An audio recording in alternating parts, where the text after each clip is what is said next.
Now, I think it's quite easy when a story like this comes out and you get the details. I've watched the media coverage, I've seen all of the press, and I've been watching what people have to say. And I think a lot of people get caught up in the drama of what's actually going on. And I just want to take a second just to reflect on the enormity of this. This is obviously a UK hospital. This is a neonatal ward, a unit. Now, I just want to be absolutely clear. The children that we're talking about here, these are what I would call probably some of the most vulnerable people in our society. Many of these children were very, very premature babies, some of them weighing such tiny amounts. We're talking about weighing just over a pound, 1 pound.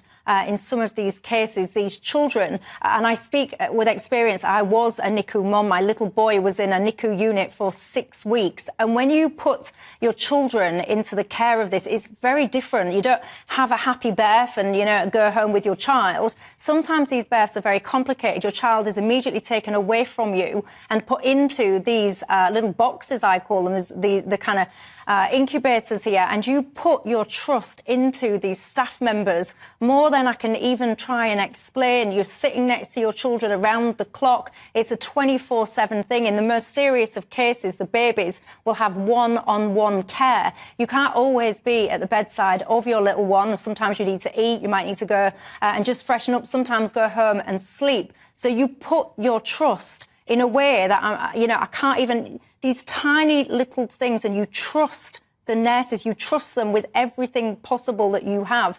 And for them to do, or for this lady to have done something like this, it just chills me to the bone. And these families, not only the families that have got these verdicts today, but there will now be countless other families whose children perhaps have died, either at this hospital or one of those other hospitals, who are now thinking, well, was my child a victim of this? Was my child a victim of this? So many families today will be absolutely devastated. And my heart absolutely breaks for them. It really does.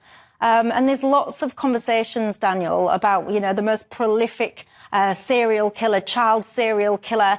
And, I worry a little bit that this is going to become this big drama, and I give it 5 minutes before, TV stations are making, documentaries and programmes and all the rest of it.